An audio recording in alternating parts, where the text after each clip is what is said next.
Hi అండి, అందరూ ఎలా ఉన్నారు? ఆవు చేనును మేస్తే దూడ గట్టును మేస్తుందా అన్నట్టు నేను చేసిన వంట తినడానికి మా ఆయన బయట వెళ్ళారు. ఇప్పుడు ఎలారా స్వామి అనుకుంటూ వంట చేస్తున్నాను. ఈ లోపల మా వాడొచ్చి నేను తిని చూసి చెప్తాను సూపర్ సూపర్ అని చెప్పి యాక్ట్ చేస్తున్నాడు అనమాట.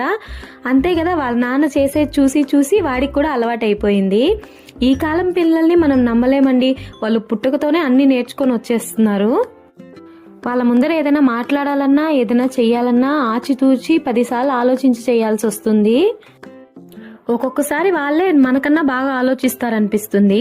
మొన్న మా పాప అయితే అర్ధరాత్రి 2 గంటలకు లేసి నా చెవులో ఏదో అటు ఇటు పారాడుతుంది అనేసి పెద్ద గోల చేసింది కొంతసేపు. అదేమో చెప్పింది చీమేమో దూరినట్టుంది, అటు ఇటు కదులుతుందని. నేనైతే నీకు గుబిలుంటుంది అందుకే అలా అనిపిస్తుంది, నొప్పిగా ఏదో ఉన్నట్టు, పడుకో అని చెప్పి పడుకోబెట్టాను. అలా ఎందుకన్నా మంచిదని మార్నింగ్ హాస్పిటల్కి తీసుకెళ్తే ఆయన కెమెరా పెట్టి చూసి నిజంగానే చీమ ఉంది, దాన్ని కుట్టి చచ్చిపోయిందంట ఆ చీమ. మా పాప చెప్పిన మాట వినుంటే కొంచెం వాటర్ పోసేసి తీసేసుంటే చీమ వచ్చేసి ఉండేది.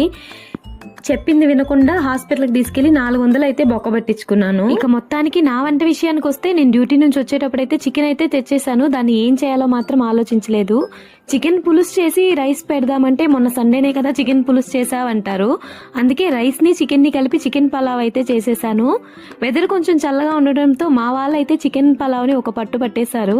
మా వాడైతే ఆ చికెన్ పలావ్ తిని చూసి సూపర్ సూపర్ అంటూ వాళ్ళ నాన్న ఇచ్చే రివ్యూస్ అన్ని ఇచ్చేసాడనమాట. మీకు గనక ఈ వీడియో నచ్చినట్టయితే తప్పకుండా లైక్ చేసి షేర్ చేసి కామెంట్ అయితే చెయ్యండి.